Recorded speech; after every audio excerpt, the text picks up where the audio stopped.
that it was Christmas time again. They stopped before a warehouse door. Why, that's old Fezziwig's place, where I was apprenticed. And dear old Fezziwig, bless his heart, alive again. Yo-ho there, Ebenezer. Dick, no more work tonight. It's Christmas Eve, young Ebenezer. Let's have the shutters up before a man can say Jack Robinson. Hilly-ho, clear away, my lads. Hilly-ho, Dick. Cheer up, Ebenezer. All was done in a moment. Everything moved out of the way, the floor swept and watered, the lamps trimmed, fuel heaped on the fire, and the warehouse turned into as snug and warm a ballroom as you could desire to see on a winter's night.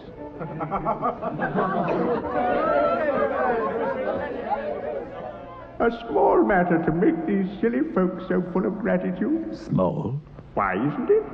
He's only spent some 3 or 4 pounds of your mortal money. Does that deserve such praise? It isn't that, Spirit. He had the power to make us happy or unhappy, to make our service a pleasure or a toil. Oh, dear. What's the matter? Nothing particular. I should just like to be able to say a word or two to my clerk just now, Bob Cratchit. Yes, remove me from this place. These are the shadows of things that have been. If they are what they are, don't blame me. Remove me. I cannot bear it. Take me back. Haunt me no longer.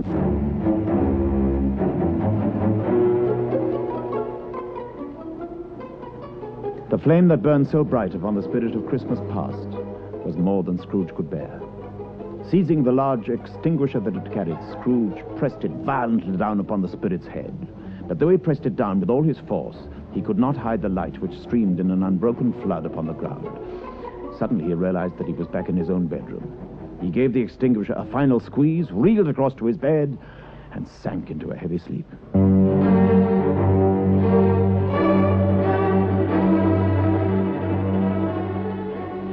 Awaking in the middle of a prodigiously tough snore and sitting up in bed to get his thoughts together, Scrooge did not need to be told that the bell was again upon the stroke of 1. He felt that he was restored to consciousness in the nick of time for the special purpose of holding a conference with the second messenger dispatched to him through Jacob Marley's intervention. But this time he did not wait for the spectre to do it. He drew back the curtains of his bed himself. Being prepared for almost anything, Scrooge was by no means prepared for nothing. He lay there trembling in the dark until he noticed the light which shone beneath the door of his sitting room. He got up softly and shuffled in his slippers towards the chink. Come in, my good fellow. I am the ghost of Christmas present. Look upon me. Scrooge reverently did so. In easy state upon his couch, there sat a jolly giant, glorious to see, who bore a glowing torch, in shape not unlike Plenty's horn, which shed its light throughout the room. But what a room it had become! The walls hung with mistletoe and holly, a mighty blaze roaring up the chimney, and the floor heaped up with turkeys, geese, great joints of meat, mince pies, plum puddings, barrels of oysters, and seething bowls of punch. Spirit, conduct me where you will. I went forth last night on compulsion, and I learnt a lesson which is working now. Tonight, if you have aught to teach me, let me profit by it. Then touch my robe.